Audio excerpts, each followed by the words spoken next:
Hello friends, welcome to our channel. இன்னைக்கு நம்ம வீட்ல எப்படி ஈஸி அண்ட் டேஸ்டியான பிஸ்தா கேக் செய்யறதுன்னு பார்க்கலாம்.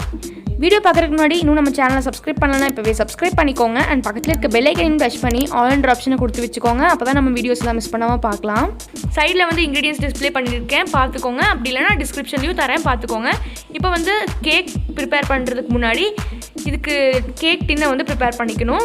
நம்ம எந்த பாத்திரத்தில் கேக்கை வந்து பேக் பண்ண போகிறோமோ அதில் வந்து இந்த மாதிரி ஒரு பேப்பர் மெஷர் பண்ணி கட் பண்ணி எடுத்துகிட்டு அதில் ஃபுல்லாக ஆயில் வந்து க்ரீஸ் பண்ணிக்கணும். எல்லா பக்கமும் நல்லா ஆயில் ஸ்ப்ரெட் ஆகிற மாதிரி நல்லா க்ரீஸ் பண்ணி எடுத்துக்கோங்க. பாருங்கள் சைடில் எல்லாமே வந்துட்டு நான் ஆயில் க்ரீஸ் பண்ணியிருக்கேன். இந்த மாதிரி ஃபுல்லாக க்ரீஸ் பண்ணால் தான் நமக்கு கேக் வந்து வெளியே எடுக்கும்போது ரொம்ப ஈஸியாக இருக்கும். அடுத்தது வந்து நம்ம கேக் பேட்டர் ப்ரிப்பேர் பண்ணிடலாம். அதுக்கு ஃபர்ஸ்ட் நம்ம எக் யூஸ் பண்ணாததால் பட்டர் மில்க் ப்ரிப்பேர் பண்ணணும். அதுக்கு வந்து 1.5 கப் பாலில் 2 டேபிள் ஸ்பூன் வினிகரை ஆட் பண்ணி அதனால் மிக்ஸ் பண்ணிவிட்டு ஒரு 2 நிமிஷம் அப்படியே வச்சுருங்க. அதுக்கப்புறமா வந்து உங்களுக்கு பட்டர் மில்க் ரெடி ஆயிரும். அதை வந்து கேக் பேட்டர் செய்கிறதுக்கு யூஸ் பண்ணிக்கலாம். மில்க் பார்த்தீங்கன்னா டோட்டலி 1.25 கப் நமக்கு தேவைப்படும். இந்த பட்டர் மில்க் ப்ரிப்பரேஷனுக்கு 1.5 கப், அப்புறம் கேக் பேட்டரில் லாஸ்ட்டில் ஆட் பண்ணுறதுக்கு ஒரு 1/4 கப் தேவைப்படும். டீட்டெயில்டான இன்க்ரீடியன்ட்ஸ் மெஷர்மெண்ட்டுக்கு வந்துட்டு டிஸ்கிரிப்ஷனை பார்த்துக்கோங்க. இப்போ வந்து ஒரு பவுலில் 1/2 கப் மெல்டட் பட்டர், அதாவது உருக்குன வெண்ணெய் ஆட் பண்ணி லைட்டாக மிக்ஸ் பண்ணிக்கோங்க. ரொம்ப நெய்யாகிற அளவுக்குலாம் வெண்ணெயை உருக்கக்கூடாது. லைட்டாக அதை வந்து இது மாதிரி கரைஞ்சி வந்த உடனே ஸ்டவ் ஆஃப் பண்ணி எடுத்துகிட்டு அதை இந்த மாதிரி ஒரு பவுலில் ஆட் பண்ணிவிட்டு லைட்டாக மிக்ஸ் பண்ணிக்கோங்க. அது கூட பட்டர் மில்க்கும் ஆட் பண்ணி நல்லா மிக்ஸ் பண்ணிக்கோங்க. நான் இது எல்லாத்துக்குமே வந்து ஸ்பூன் தான் யூஸ் பண்ணுறேன். whisk எலக்ட்ரிக் பீட்டர் எதுவுமே நான் வந்து யூஸ் பண்ணல. ஸோ நெக்ஸ்ட் வந்துட்டு பார்த்தீங்கன்னா ட்ரை இன்க்ரீடியன்ட்ஸ் 1 கப் மைதா, அது கூட 1/2 teaspoon baking soda, 1 teaspoon baking powder, இது எல்லாத்தையும் சேர்த்துட்டு லைட்டாக மிக்ஸ் பண்ணிக்கோங்க. மொத்தமாக பார்த்தீங்கன்னா 1.5 கப் மைதா தேவைப்படும். ஃபர்ஸ்ட் வந்து 1 கப் மைதாவை இந்த பேக்கிங் பவுடர், பேக்கிங் சோடா, அப்புறமா சால்ட் ஒரு பிஞ்ச், இந்த 3ஐயும் ஆட் பண்ணிவிட்டு நல்லா மிக்ஸ் பண்ணிக்கணும். அப்போ தான் வந்து நம்ம ஆட் பண்ணியிருக்க baking soda, baking powder, salt எல்லாமே நல்லா எல்லா பக்கமும் ஈவனாக ஸ்ப்ரெட் ஆகும். இப்போ வந்து பேலன்ஸ் இருக்க 1/2 கப் மைதாவை ஆட் பண்ணிவிட்டு நல்லா சளிச்சு எடுத்துக்கலாம். இப்போ வந்து 1 கப் பவுடர் சுகர், அதாவது பொடி பண்ண சர்க்கரை, மிக்சியில் வந்து ஒரு 2 மினிட்ஸ்க்கு நல்லா பவுடர் பண்ணிங்க அப்படின்னாலே நல்லா ஃபைன் பவுடராக வந்துடும். அதை வந்து இது மாதிரி சளிச்சு ஆட் பண்ணிக்கோங்க.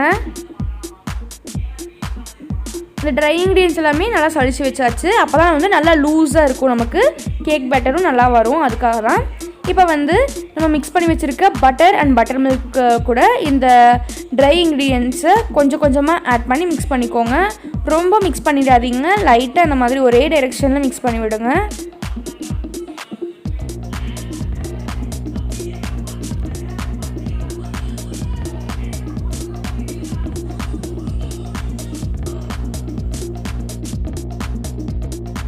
பேட்டர் நல்லா திக்கானதுக்கப்புறமா இந்த மாதிரி cut and fold method use பண்ணுங்கள். அப்போ வந்து ஈஸியாக இருக்கும். சென்டரில் ஒரு கட், அப்புறமா ஒரு ஃபோல்டு, அந்த மாதிரி பண்ணிங்கன்னா நல்லா வரும்.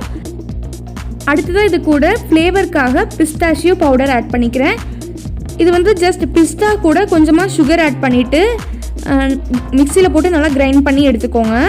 அதை வந்து இதில் ஆட் பண்ணிவிட்டு பேலன்ஸ் இருக்க 1/4 கப் பாலையும் ஆட் பண்ணி நல்லா மிக்ஸ் பண்ணிக்கிறேன். இது கூட கொஞ்சமாக ஃபுட் கலரும் ஆட் பண்ணிவிட்டு நல்லா மிக்ஸ் பண்ணிக்கோங்க. அப்போ வந்து நல்லா கலர்ஃபுல்லாக வரும் நம்ம கேக்.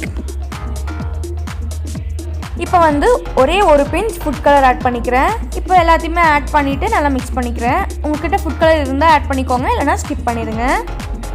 இப்போ இதை வந்து ஒரு கேக் டின் நம்ம ப்ரிப்பேர் பண்ணி வச்சுருக்கோம் இல்லையா, அதில் வந்து இதை ஆட் பண்ணிவிட்டு ஒரு 30 to 35 மினிட்ஸ் பேக் பண்ணி எடுத்துக்கணும். லோ ஃப்ளேமில் தான் பேக் பண்ணணும். நான் வந்து இன்றைக்கி குக்கரில் தான் பேக் பண்ண போகிறேன். பேக் பண்ணுறதுக்கு முன்னாடி வந்து லைட்டாக இந்த மாதிரி டேப் பண்ணி விட்டுக்கோங்க. இந்த கேக்கை பேக் பண்ணுறதுக்கு முன்னாடி இந்த குக்கரை 10 மினிட்ஸ்க்கு ஹீட் பண்ணிக்கோங்க. அதுக்கப்புறமா வந்துட்டு லோ ஃப்ளேமில் அதை மாற்றிட்டு ஒரு 30 to 35 மினிட்ஸ் இந்த கேக் பேட்டரை வந்து பேக் பண்ணி எடுத்துகிட்டு இப்போ வந்து ஸ்டவ் ஆஃப் பண்ணி இது எடுத்து நல்லா ஆற வச்சிடலாம். நல்லா ஆறினதுக்கப்புறமா வந்து நம்ம வந்து டிமோல்ட் பண்ணிவிட்டு பட்டர் பேப்பரில் ரிமூவ் பண்ணிடலாம். நான் வந்து கீழே ஒரு பாத்திரம் வச்சுட்டு அதுக்கு மேலே ஒரு பிளேட் வச்சு அதுக்கு மேலே கேக் வச்சு டெக்கரேட் பண்ண போகிறேன். அப்போ வந்து டெக்கரேட் பண்ணுறதுக்கு நமக்கு ரொம்ப ஈஸியாக இருக்கும். ஃபர்ஸ்ட் நம்ம ஆட் பண்ணியிருந்த பட்டர் பேப்பரை ரிமூவ் பண்ணிடலாம். கொஞ்சம் கூட ஒட்டாமல் ஈஸியாக வந்துடும். நான் சொன்ன டிப்ஸ் அண்ட் இன்க்ரீடியன்ஸ் எல்லாமே கரெக்டாக ஃபாலோ பண்ணிங்க அப்படின்னாலே வந்து கேக் நல்லா சாஃப்டாக இந்த மாதிரி நல்லா வந்துடும். இப்போ வந்து இதை 2 லேயராக கட் பண்ணி எடுத்துக்கிறேன். அப்போ வந்து இடையிலையும் வந்துட்டு க்ரீம் ஃபில் பண்ணிவிட்டு நம்ம நல்லா டெக்கரேட் பண்ணிக்கலாம். இதை வந்து ஒரு ஃப்ளாட்டான சர்ஃபேஸில் வச்சுட்டு இந்த மாதிரி ரோல் பண்ணிகிட்டே கட் பண்ணும்போது நமக்கு வந்து ஈஸியாக கரெக்டாக ஈவனாக வந்துடும் கேக்கு. இப்போ வந்து கட் பண்ணி எடுத்தாச்சு. இதுக்கு நடுவில் வந்துட்டு க்ரீம் ஃபில் பண்ணணும். அதுக்கு வந்து நான் இன்றைக்கி ஹோம்மேட் பட்டர் க்ரீம் தான் யூஸ் பண்ண போகிறேன். ஸோ அதுக்கு ஃப்ளேவர் கொடுக்கறதுக்காக பிஸ்டாஷியோ பவுடர் ஆட் பண்ணிக்கிறேன். நான் கேக்கு ஆட் பண்ணியிருந்த அதே பிஸ்டாஷியோ பவுடர் தான் இது. அண்ட் பட்டர் க்ரீம் வந்து எப்படி செய்யணும் அப்படிங்கிற வீடியோவோட லிங்க்கும் பார்த்தீங்கன்னா டிஸ்கிரிப்ஷனில் தந்திருக்கேன். ஸோ செக் பண்ணி பாருங்கள். ஜஸ்ட் 2 இன்க்ரீடியன்ஸ் தான். இப்போ வந்து நம்ம ஃபர்ஸ்ட் லேயர் கேக் மேலே கொஞ்சமாக சுகர் சிரப் ஆட் பண்ணிக்கிறேன். அப்போ வந்து நல்லா மாய்ஸ்டாக நல்லா டேஸ்டியாக இருக்கும் கேக்கு. அண்ட் அதுக்கு மேலே பார்த்தீங்கன்னா நம்ம ப்ரிப்பேர் பண்ணி வச்சுருக்க பட்டர் க்ரீம் ஆட் பண்ணிக்கலாம்.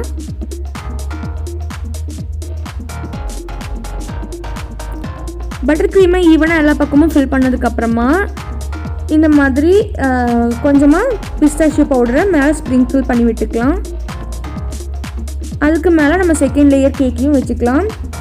நம்ம செகண்ட் லேயர் கேக் பார்த்திங்கன்னா கொஞ்சம் அன்ஈவனாக இருக்குது. ஸோ வந்து இதை அப்படியே ஆப்போசிட்டாக திருப்பி வச்சுக்கிறேன். அதுக்கு முன்னாடி கொஞ்சமாக மேலே சுகர் சிரப்பும் ஆட் பண்ணிக்கிறேன். இப்போ பாருங்கள் அப்படியே திருப்பி வச்சுட்டேன். அப்போ வந்து நம்ம கீழ்ப்பக்கம் இருந்த லேயர் வந்து பார்த்திங்கன்னா ஈவனாக இருந்துச்சு. ஸோ கேக் வந்து நல்லா ஈவனாக கிடைக்கும் நமக்கு.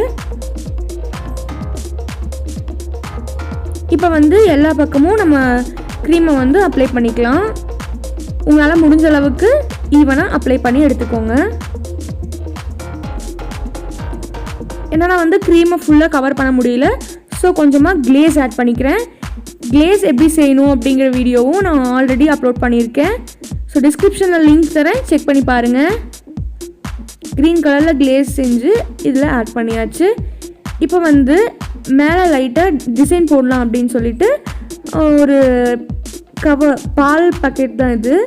இந்த பால் பேக்கெட்டில் நான் வீட்லேயே ப்ரிப்பேர் பண்ண நாசிலை வந்து ஆட் பண்ணிவிட்டு நம்ம ரெடி பண்ணி வச்சுருக்க பட்டர் க்ரீமை ஆட் பண்ணி டிசைன் பண்ண போகிறேன். நீங்கள் வந்து ஏதாவது ஒரு கவர் யூஸ் பண்ணிக்கலாம். அதோட டிப்பை கட் பண்ணிவிட்டு நாசில் இன்சர்ட் பண்ணிவிட்டு இந்த மாதிரி நீங்களும் ஏதாவது டிசைன் போட்டுக்கலாம். நான் வந்து அந்த ஃப்ளாட்டான ரோஸ் நாசில் இருக்கும் இல்லையா, அந்த நாசில் யூஸ் பண்ணி தான் இந்த மாதிரி டிசைன் போட்டுக்கிறேன். இது நானே வீட்டில் ப்ரிப்பேர் பண்ணதால் எனக்கு காஸ்ட் எஃபெக்டிவும் கூட. உங்களுக்கு வந்து நாசில் எப்படி வீட்லேயே செய்யணும் அப்படிங்கிற வீடியோ வேணும்னாலும் கமெண்ட் பாக்ஸில் கமெண்ட் பண்ணுங்கள், கண்டிப்பாக நான் அப்லோட் பண்ணுறேன்.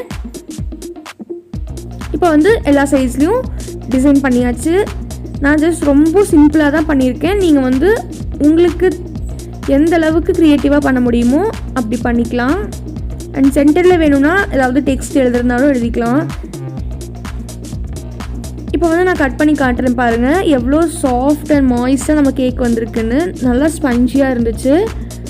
டேஸ்ட் வைஸும் பார்த்தீங்கன்னா ரொம்பவே நல்லா இருந்துச்சு.